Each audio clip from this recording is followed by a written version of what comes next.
Bonjour et bienvenue dans Renaissance, le podcast pour ceux et celles qui veulent réinventer leur vie après 50 ans pour une retraite ou une semi-retraite pleine de sens, de liberté et de plaisir. Ici, on parle de transition, de projet passion, d'énergie retrouvée, de liens humains profonds, mais aussi des doutes, des peurs, des fausses croyances qui nous retiennent des fois à passer à l'action. Je suis Patrick Leroux, créateur du programme Renaissance, et chaque fois que j'en ai envie, parce que c'est la beauté de la chose, lorsqu'on est à la semi-retraite, on fait ce qu'on veut quand on le veut, je propose des conversations vraies, inspirantes, avec des personnes qui ont osé ce pas de côté pour créer une vie alignée avec qui elles sont vraiment. Alors mon souhait, c'est qu'à chaque épisode, ça vous donne envie, vous aussi, d'oser cette transition vers la retraite ou la semi-retraite.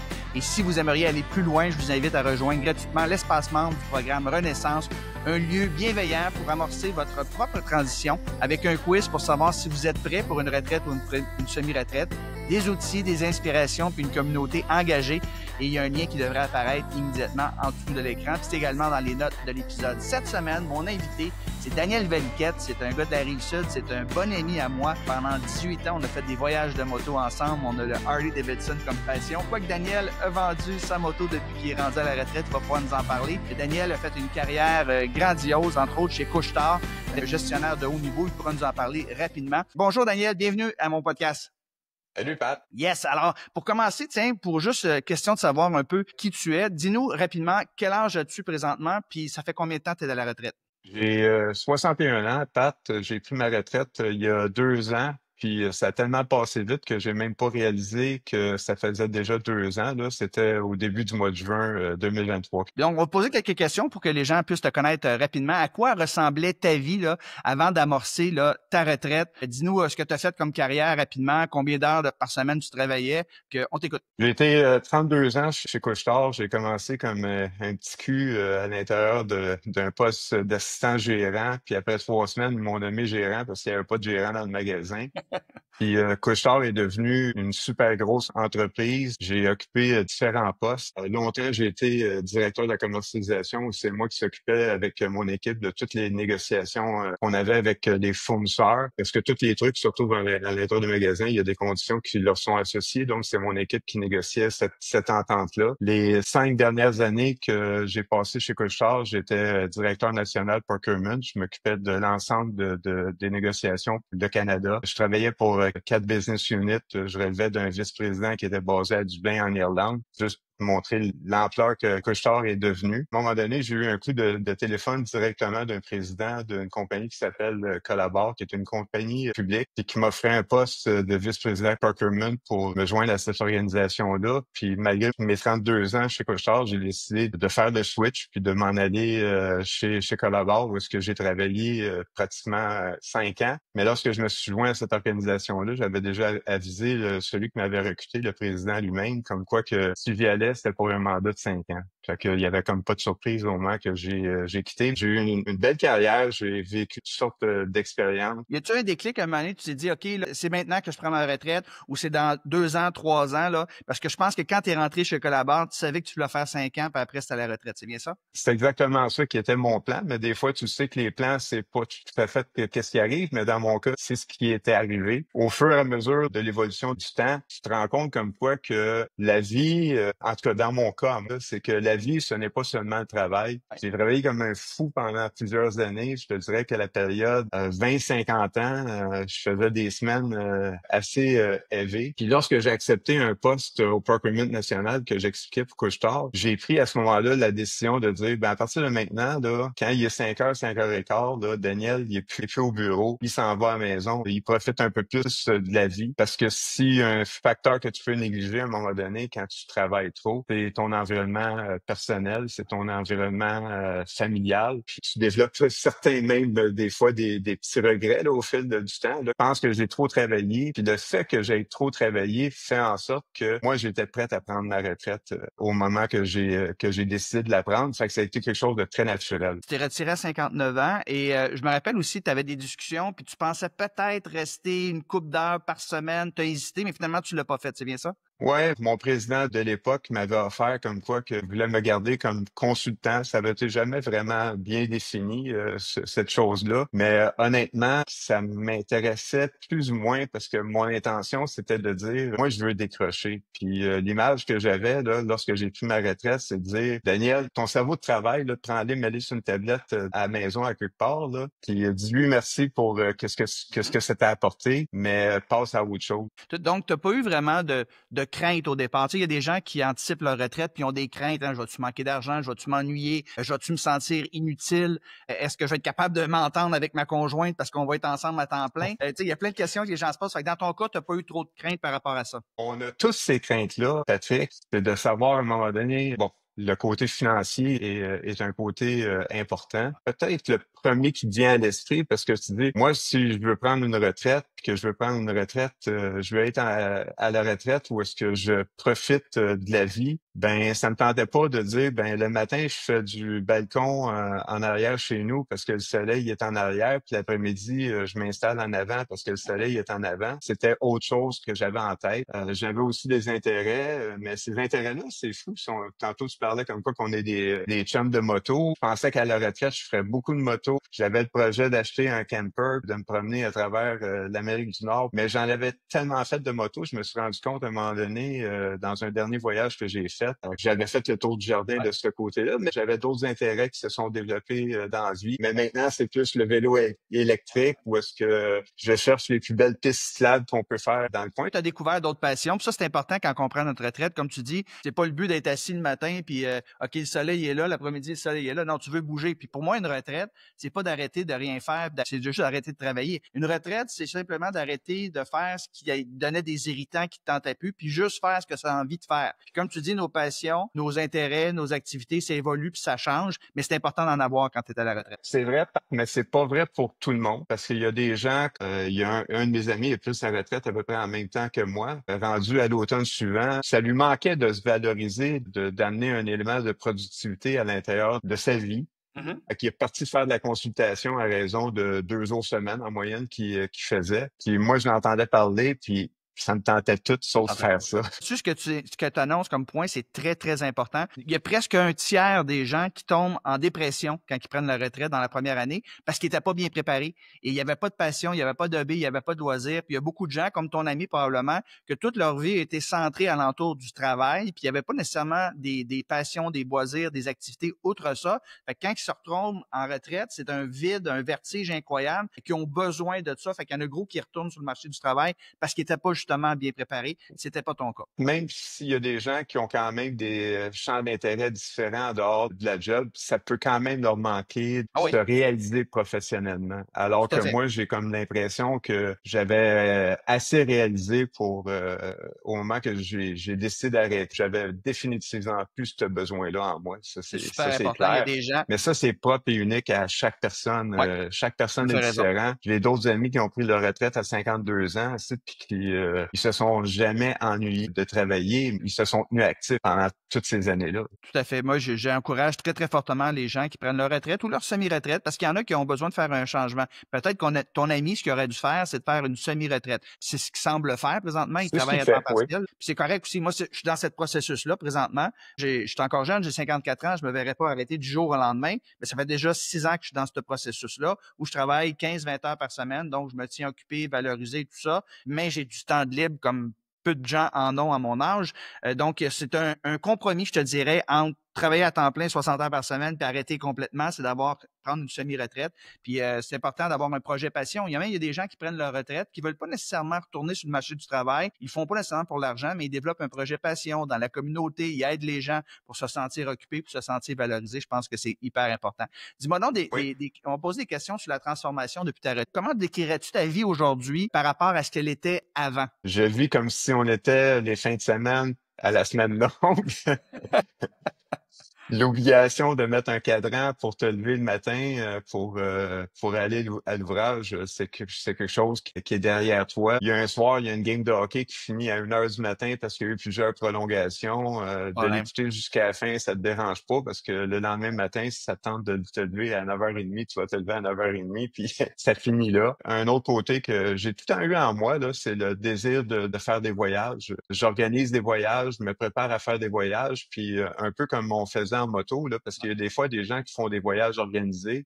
Ben moi, j'organise moi-même mes voyages. Fait que ça demande du temps à faire ces choses-là, puis ça demande de la préparation. Fait que ça te tient occupé, puis ça te tient occupé l'esprit en même temps, hein. Oui, c'est de Quand- l'anticipation. Tu as autant de fun à préparer le voyage qu'à le faire souvent. Fait que même si tu as 6 mois de préparation, tu as 6 mois à triper pour avoir du fun et anticiper Oui. des trucs que tu Ah vas oui, faire. beaucoup. Comme actuellement, je travaille sur un voyage au début de l'année prochaine pour visiter le Vietnam puis la Thaïlande. C'est beaucoup de découvertes, de recherches que j'ai à faire. C'est pas une job à temps plein. C'est quelque chose qui est le fun, De parler à des gens qui sont allés avant toi. Je pense que tu es allé en Croatie l'année passée aussi, que c'était un super beau voyage. Oui, effectivement. J'ai passé les 2 derniers hivers, le mois de janvier, février, mars, en Floride, où est-ce que tu profites du beau temps. Passé janvier, février, mars en Gogun, C'est incroyable. c'est quelque chose de pas mal différent de la température qu'on a au Québec. Puis d'ailleurs, cette année, quand je suis revenu au mois d'avril-mai, je trouvais que, Caroline, qu'on n'a pas de belle température au Québec, c'est fou. Tu serais resté 1 mois ou 2 de plus. Facilement, oui. Puis là, c'est ça. Ben, je vais en parler parce qu'il y a beaucoup de gens, quand ils arrivent à la retraite, moi, c'est un de mes objectifs également, quand les fêtes vont être partis, passer une couple de mois au sud l'hiver.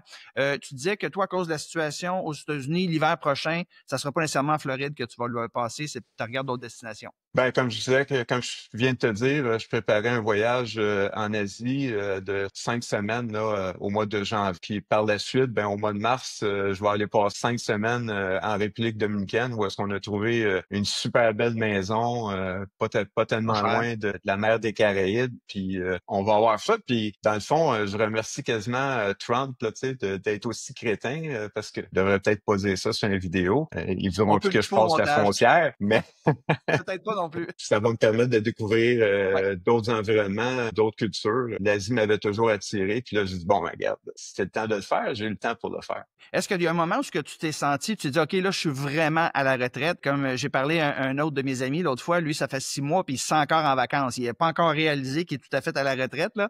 Dans ton cas, là, c'est bien ancré dans toi. Oui, mais ça prend un certain temps parce qu'effectivement, en premier, je te dirais que la première année, c'est comme si c'était en vacances. Fait que t'es pas dans un mode d'abandon.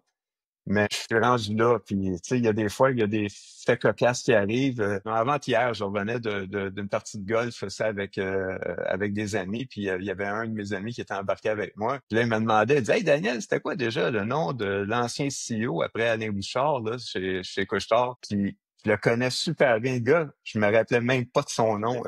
On décroche vraiment quand on avance. Y a-tu des activités, justement, que tu faisais pas beaucoup, puis là, maintenant, que tu fais à profusion, ou beaucoup plus que tu faisais avant, puis tu es content que ça arrive, justement? Tout loisir, toute chose que t'aimes faire, tu peux le faire quand tu veux, quand la température le permet, Ouais. évidemment. Tu sais, jouer au golf, ça prend du temps, ça prend pratiquement une journée, pas une journée complète, mais une bonne partie de la journée. Ben, quand tu prends une journée ou deux par semaine d'aller faire ça, ben, à la retraite, c'est pas comme quand tu travailles à temps plein. Fait que c'est un genre d'exemple. Hier après-midi, avec ma conjointe, j'ai dit, bon, ben, ça tente-tu d'aller faire un tour de vélo? On est allé faire un tour de vélo d'une trentaine de kilomètres. On profite de la vie, de toutes sortes de petites choses comme ça. Ta conjointe, est-ce qu'elle est retraitée? Oui, elle est retraitée. Elle, officiellement, elle avait pris sa retraite à la fin du mois de mars précédent ma retraite à moi. Fait qu'on avait un timing parfait pour ça. Ouais. Pour faire ça ensemble. Génial. Puis on s'assine pas trop. Oui, on s'assine pas trop, ça, c'est important. À quoi ça ressemble à une journée chez vous, Daniel? Une journée parfaite, là, pour toi, c'est quoi? Il y en a beaucoup de journées parfaites. Tu te lèves pas de cadran, ça, c'est la première chose? Ouais, tu lèves pas de cadran, tu te lèves pas de stress de c'est quoi les troubles que tu vas faire face.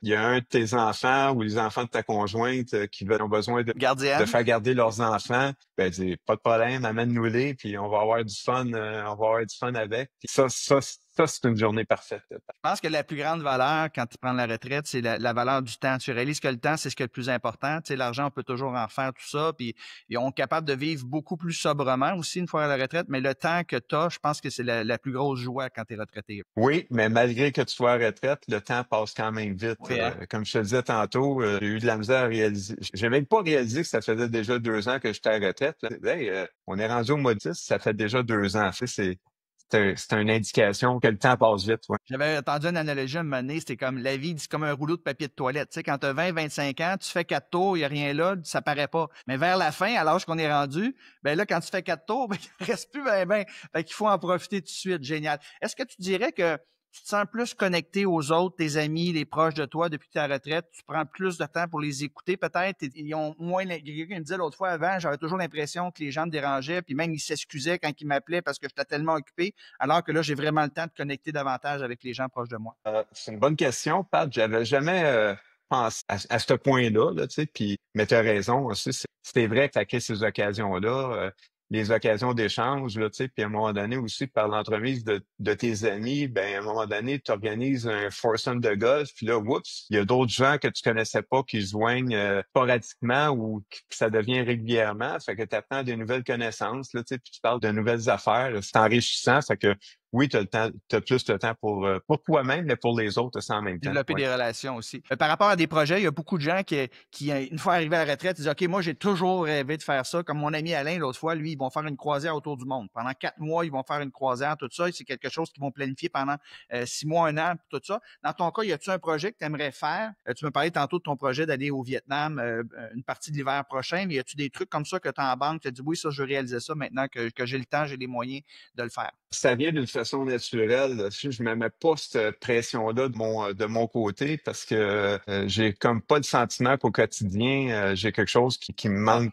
grandement. Fait que ça, j'adore ça ça. me tente pas de me mettre cette pression-là. Fait que ça vient avec le naturel, ça vient en fonction de mon champ d'intérêt, du moment. Puis si ça me tente, ça me tente. Si ça me tente pas, ça me tente pas. J'adore ça. Je ne tente pas de me mettre cette pression-là. Je t'arrêterai justement, c'est pour ne plus avoir de pression. Fait que s'il y a une situation, une Ouais. occasion qui arrive, puis ça me tente, puis je le file, je le fais. Mais d'avoir la pression de dire que je veux absolument faire ça, c'est fini, j'ai passé outre ça. Bravo, j'adore ça. Parce qu'évidemment, quand on est en mode performance, ben, on se fixe des objectifs, on veut les atteindre, on planifie tout ça. Là, tu dis, gars, je prends ce qui vient comme qui vient. Ça me tente, je le fais, mais je veux pas me mettre de pression. J'adore ça. Exactement ça. Fait que vivre au chaud dans le sud, c'est quelque chose qui t'intéresse, c'est quelque chose que tu as commencé à faire. Fait que là, tu vas explorer différents endroits. Est-ce que tu aimerais ça peut-être un jour t'établir à temps plein pendant justement 5 mois ou 6 mois dans le sud? Pendant 3 mois, les deux derniers hivers que j'ai passé en Floride, c'est un rythme de vie qui est complètement différent. C'est une occasion aussi où est-ce que quand tu passes 3 mois à un endroit, que tes amis, les membres de famille qui peuvent venir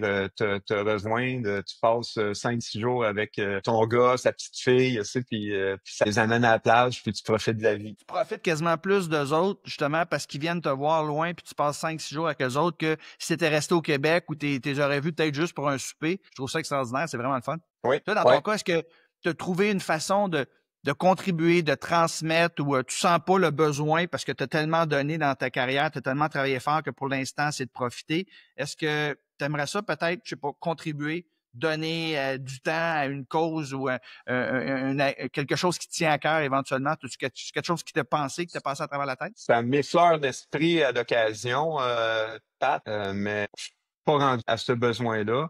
Mais à l'occasion de pas toucher à ce côté-là, des fois, j'ai un petit sentiment de culpabilité là, que j'ai en moi.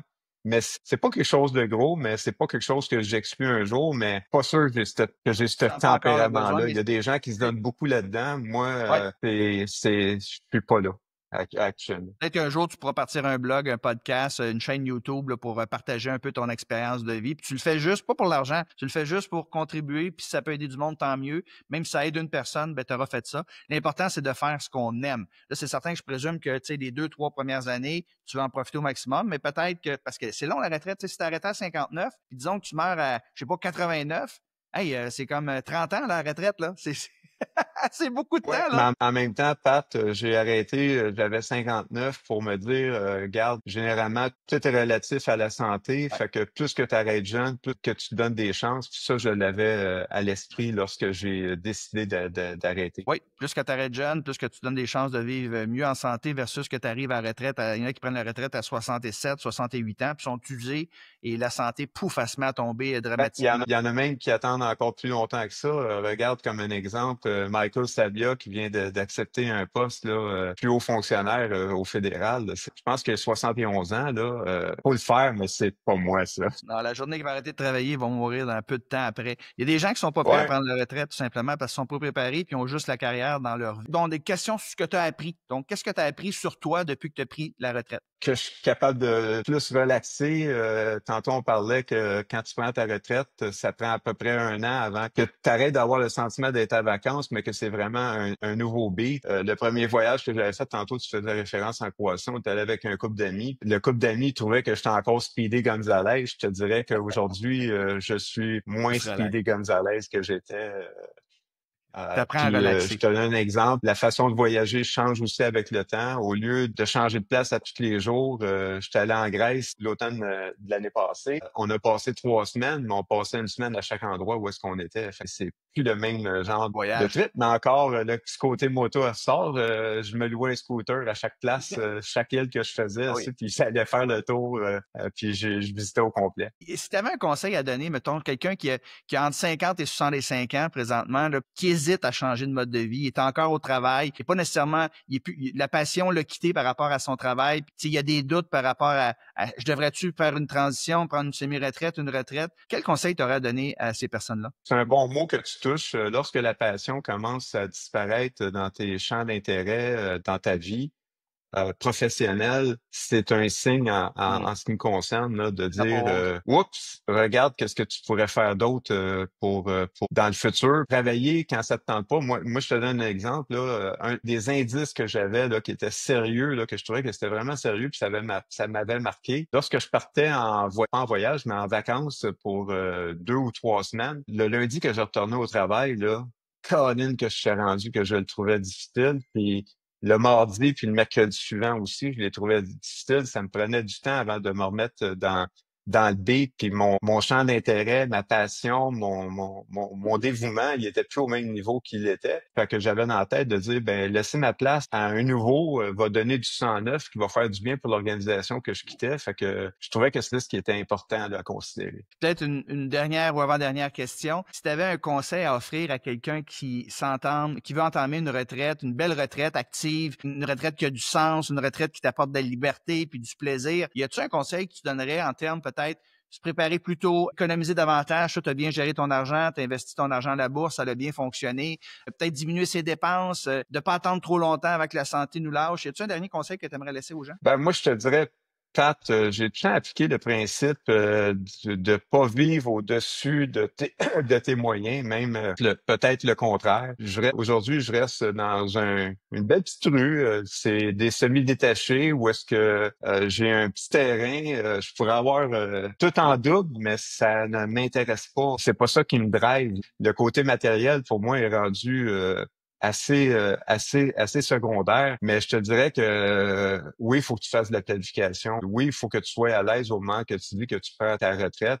Puis moi, à un moment donné, j'ai commencé à faire affaire avec un conseiller en placement qui était beaucoup plus jeune que moi. Là, c'est un gars de 34-35 ans avec qui je fais affaire. Puis lui, il m'a rassuré avec le temps de dire Daniel, tu veux arrêter, là, tu peux. Puis t'auras pas d'inquiétude. Puis aussi parler des fois avec de ton environnement là, qui sont déjà à la retraite. Il y a beaucoup de personnes, Pat, là, qui ont pris leur retraite il y a une dizaine d'années, puis qui avaient des avoirs, il y avait des placements, puis avec la bourse, avec des placements immobiliers, avec toutes sortes de trucs comme ça. Ben, 10 ans plus tard, ils ont encore plus d'argent que qu'est-ce qu'il y avait au moment de leur retraite. Fait que ça, c'est quelque chose qui m'avait marqué, qui m'avait dit que je m'étais dit, ben peut-être que pour moi, ça va être différent, mais je le fais quand même. Mais je suis au même point que eux autres. Mais c'est 80, je sais pas c'est quoi le pourcentage, mais il y a un gros pourcentage de gens, je pense que c'est 84% des gens qui décèdent avec plus d'argent qu'au moment qu'ils ont pris leur retraite. Parce que la réalité, c'est que rendu à la retraite, tu n'as plus de dépenses liées au logement, ta maison est payée, tu n'as plus de transport, ton auto est payé, les enfants sont partis. Fait que souvent, tu as besoin de 50% de moins de ce que tu avais besoin avant. Et on vit plus frugalement aussi.